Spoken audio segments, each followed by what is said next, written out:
Hey everyone! In this video, I'm going to talk about how to resize images in Figma without stretching, squashing, or cropping them unintentionally.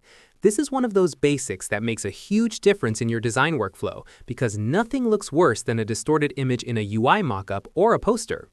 In Figma, there are a few ways to handle proportional resizing, and the tool itself is very flexible depending on whether you want a manual approach or precise numeric control.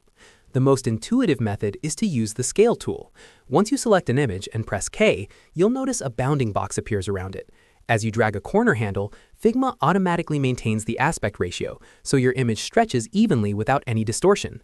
This is particularly useful because not only does the image scale properly, but any effects like strokes, shadows, or corner radius are scaled proportionally too, keeping your design visually consistent.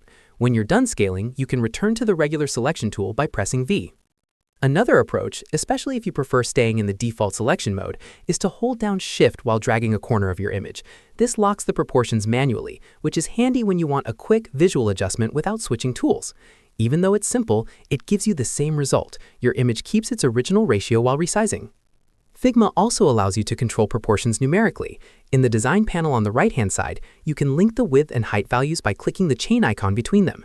This ensures that if you type in a new width or height, the other dimension automatically adjusts to preserve the aspect ratio. It's perfect for precision work, like when you need multiple images to align perfectly in a layout or preparing assets for production. One thing to keep in mind is the fill settings. Sometimes an image might appear cropped if the frame it's in is set to crop mode. To avoid this, make sure the fill mode is either fit or fill.